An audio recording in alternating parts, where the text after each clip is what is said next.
गर्मी का मौसम आने ही वाला था। सभी पक्षी अपना अपना घर बनाने के बारे में बात कर रहे थे। अब हमें अपना घर बना लेना चाहिए क्योंकि इस बार भयानक गर्मी पड़ेगी। मगर इतनी क्या जल्दी है घर बनाने की? घर तो हम बाद में भी बना सकते हैं। हाँ, पिछली बार गर्मी की वजह से ही मेरी तबीयत खराब हो गई थी और मैं मरते मरते बचा। इस बार मैं तो अपना घर बहुत जल्दी से बना लूँगा। ठीक है, इस बार हम गर्मी के लिए अपना अपना घर बना लेते हैं। मैं घर जाकर गौरी कवि को बताता हूँ कि इस बार हमें अपना अपना घर बनाना है। फिर कालू कौवा गोरी कवि के पास जाता है और कहता है, गौरी कवि, क्या तुम्हें पता है सभी पक्षी गर्मी के लिए अपना अपना नया नया घर बना रहे हैं जो गर्मी में ठंडा रहे। टोनी चिड़िया ने बताया है कि इस बार भयानक गर्मी पड़ेगी। कालू जी आप बेकार में ही परेशान हो रहे हैं। हमने कभी अपना घर बनाया है जो हम इस बार अपना घर बनाएंगे। हर बार की तरह हम इस बार भी किसी पक्षी का घर छीन लेंगे। गौरी कवि, फिर तो हमें मेहनत करने की भी जरूरत नहीं। और फिर अगली सुबह हो जाती है। सभी पक्षी अपना अपना घर बनाने लगते हैं। अरे गोरी कवि और कालू कौवा कहाँ रह गए? इन लोगों को अपना घर नहीं बनाना है क्या? टोनी चिड़िया, आज तक उन्होंने अपना घर बनाया है। जो वह लोग अब अपना घर बनाएंगे वह किसी कमजोर पक्षी का घर छीन लेंगे। हर बार वह लोग यही सब तो करते हैं। इस समय भी उन लोगों के दिमाग में कोई शैतानी आइडिया चल रहा होगा। गौरी कवि, कुछ सोचा है तुमने कैसे छीनना है इस बार किसी पक्षी से उसका घर? कालू जी बस आप यह देखना कि इस बार कौन पक्षी अपना घर अच्छा बना रहा है, हम उसी पक्षी का घर छीनेंगे। ठीक है गौरी कवि, मैं जाकर देखता हूँ इस बार कौन पक्षी अपना अच्छा घर बना रहा है। फिर कालू कौवा वहाँ से चला जाता है और जाकर देखता है कि कौन पक्षी अपना घर अच्छा बना रहा है। टोनी चिड़िया का ही घर बहुत अच्छा बन रहा है। इस बार हम टोनी चिड़िया का ही घर छीनेंगे। मैं अभी चलकर गौरी कवि को बताता हूँ। फिर वह वहाँ से चला जाता है। गौरी कवि, इस बार टोनी चिड़िया का ही घर अच्छा बन रहा है। अब तो गौरी कवि तुम बताओ कैसे छीनना है टोनी चिड़िया का घर? कालू जी आप तो पहले बाजार से ताले ले आए, फिर मैं बताती हूँ आगे क्या करना है। फिर कालू कौवा बाजार जाकर ताले ले आता है और कहता है, गौरी कवि, मैं ताले ले आया, अब बताओ क्या करना है? अब हमें इसे लेकर बाजार में जाना है और ताले बेचने हैं। फिर वह ताले ले जाकर बेचने लगते हैं। उनके पास कई पक्षी आते हैं और ताले लेकर जाते हैं और फिर कुछ देर बाद ही वहाँ पर टोनी चिड़िया आ जाती है। आप लोगों ने ताले बेचने का काम कब से शुरू किया? चलो ठीक है, मुझे भी एक मजबूत ताला दे दो। ठीक है, मगर यह ताला तुमसे नहीं लग पाएगा। हम तुम्हें बताएंगे कि यह ताला कैसे लगता है। फिर गोरी कवि और कालू कौवा टोनी चिड़िया का घर का ताला अंदर से बंद कर देते हैं। ताला तो बाहर से बंद होता है, तुम लोगों ने अंदर से क्यों बंद कर दिया? यह घर हमारा है, हमारी मर्जी, हम ताला अंदर से बंद करें या बाहर से। यह घर मेरा है तो मर्जी भी मेरी चलेगी। तुम्हारा घर था मगर अब यह घर हमारा है। फिर टोनी चिड़िया वहाँ से अपने दोस्तों के पास चली जाती है। टोनी चिड़िया ने तो अपने घर में बहुत सारा अनाज इकट्ठा किया है। गोरी कवि और कालू कौवे ने मेरा घर छीन लिया। हम अभी चलते हैं, उन लोगों को सबक सिखा कर आते हैं। फिर वे लोग वहाँ पर जाते हैं, काफ़ी कोशिश करते हैं मगर गोरी कवि और कालू कौवा दरवाजे नहीं खोलते हैं तो वह लोग भी बाहर से ताला लगा देते हैं। अब मैं अपने लिए मिट्टी का घर बनाऊंगी। ठीक है, हम तुम्हारे लिए मिट्टी लेकर आएंगे। फिर वह मिट्टी लेकर आते हैं और टोनी मिट्टी से एक बहुत सुंदर घर बना लेती है। तुम्हारा घर तो बहुत सुंदर लग रहा है, मन तो कर रहा है हम लोग भी अपने लिए मिट्टी का घर बना लें। अब तो अनाज भी खत्म हो गया, बाहर ताला है, हम बाहर भी नहीं जा सकते। अब तो भूख के मारे हम यहीं मर जाएंगे। एक दिन जब टोनी चिड़िया वहाँ से गुजर रही होती है तो वह मदद के लिए आवाज़ लगाते हैं। टोनी चिड़िया उन लोगों की आवाज़ सुन लेती है और जाकर ताला खोल देती है। टोनी चिड़िया, हमें माफ़ कर दो, अब तुम अपना घर ले लो, हम लोग यहाँ पर अब नहीं रहेंगे। इतने दिन भूखे रहकर तुम लोगों को तुम्हारी गलती की सजा मिल चुकी है, अब तुम लोग इसी घर में रहो।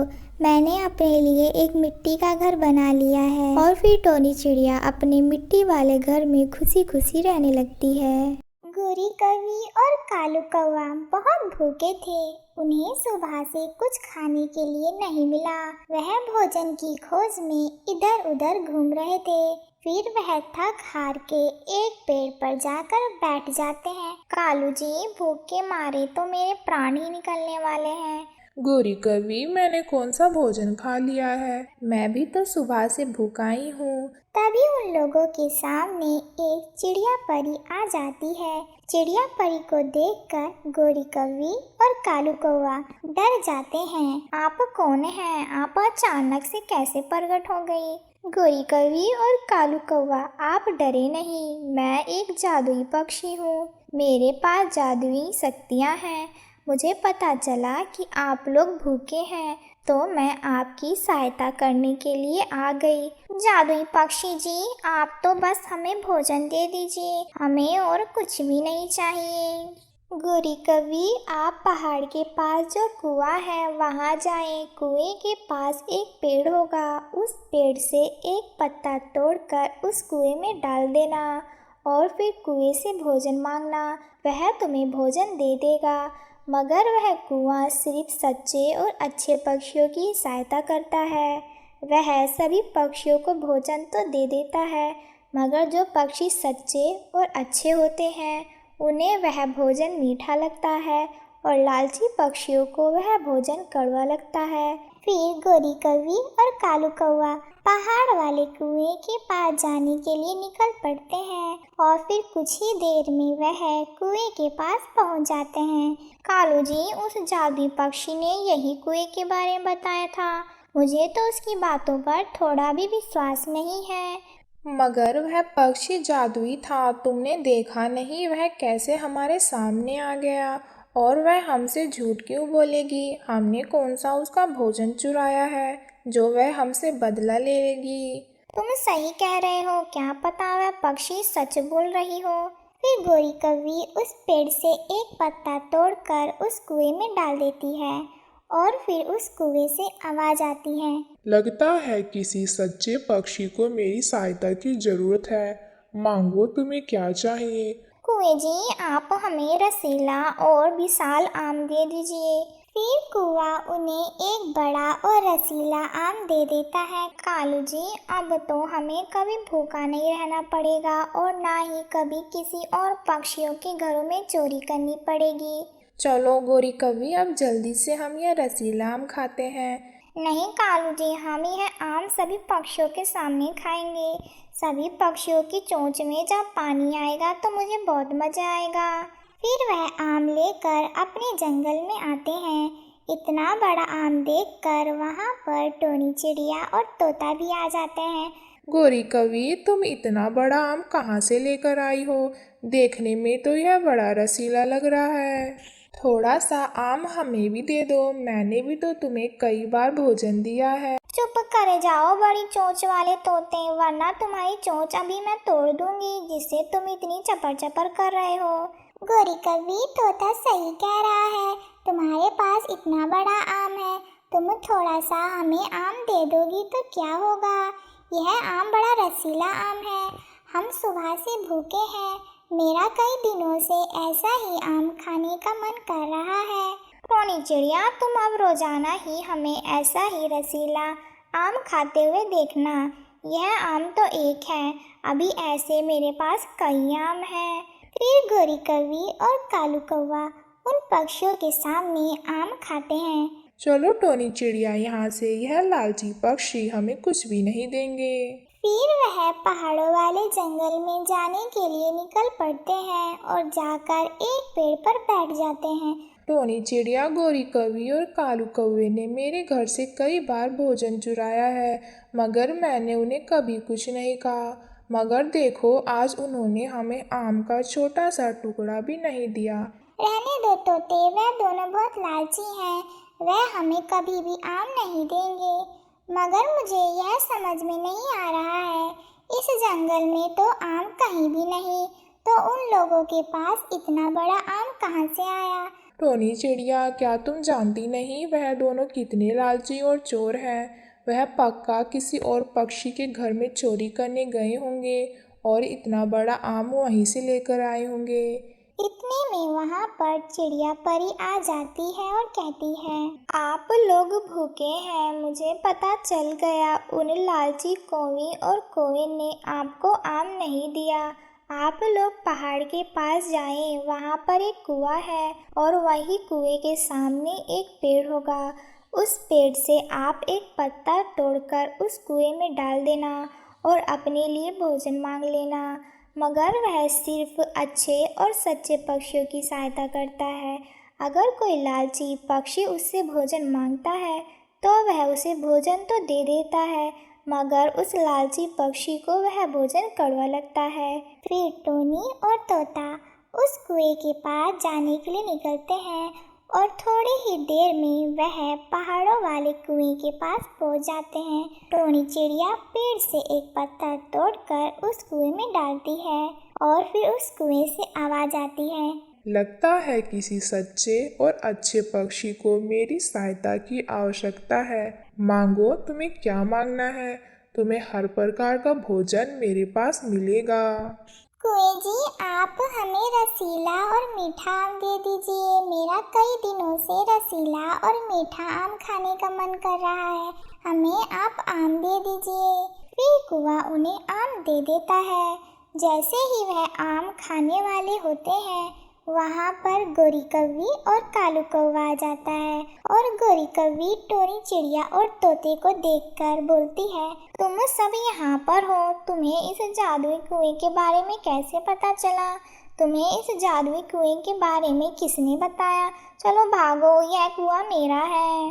गोरी कौवी, यह कुआं सिर्फ सच्चे और अच्छे पक्षियों का है, तुम जैसे लालची पक्षियों का नहीं। यह कुआं हमारा भी है और हम इस कुएं को छोड़कर कहीं नहीं जाएंगे। गोरी कौवी, तुमने तो हमें आम का एक छोटा भी टुकड़ा नहीं दिया, मगर देखो इस जादुई कुएं ने हमें कितना मीठा और रसीला आम दिया है। कालू जी, आप इन लोगों की बातें मत सुनो, जल्दी से जादुई कुएं से भोजन मांगो, वरना ये भुक्कड़ पक्षी सारा भोजन मांगकर पहले ही खा जाएंगे और हम लोगों को कुछ भी नहीं मिलेगा। फिर कालू उस कुएं में एक पत्ता तोड़कर डालता है और कुएं से आवाज आती है, लगता है किसी सच्चे और अच्छे पक्षी को मेरी सहायता की आवश्यकता है। इस पर तोता कहता है, ये लोग सच्चे और अच्छे कब से हो गए? ये लोग सच्चे और अच्छे नहीं है कुएं जी, आपको कोई गलतफहमी हो गई है। यह तो जंगल के बहुत लालची पक्षी हैं, इनकी तरह लालची तो कोई और पक्षी कहीं नहीं मिलेगा। चुप कर जाओ बड़ी चोंच वाले तोते। कुएं जी, आप इनकी बातों पे ध्यान मत दीजिएगा, आप तो बस हमें मीठे अंगूर दे दीजिए। फिर कुआं उन्हें अंगूर दे देता है। देख लिया तुमने, मेरे कुएं जी ने किसी की बात नहीं सुनी, वह भी जानते हैं कि हम लोग कितने ईमानदार हैं। तुम ही लोग झूठे और लालची होंगे, तभी तो देखो कुएं जी ने हमें भी भोजन दे दिया। चलो कालू जी, अब हम यह मीठे अंगूर खाते हैं। फिर वह जैसे ही अंगूर खाते हैं, वह अंगूर उन्हें कड़वे लगते हैं, तो गोरी कौवी कहती है, कुएं जी, आपने हमें कड़वे फल दे दिए, चलिए अब आप हमें मीठे अंगूर दे दीजिए। गोरी कौवी, यह कुआं सभी पक्षियों को फल देता है, मगर जो सच्चे और अच्छे पक्षी होते हैं उन्हें ही यह फल मीठा लगता है। जो तुम जैसे लालची और झूठे होते हैं उन्हें यह फल कड़वा लगता है। तुम्हें अब तुम्हारी लालच का फल मिल गया। फिर तोता और टोनी चिड़िया हंसने लगते हैं।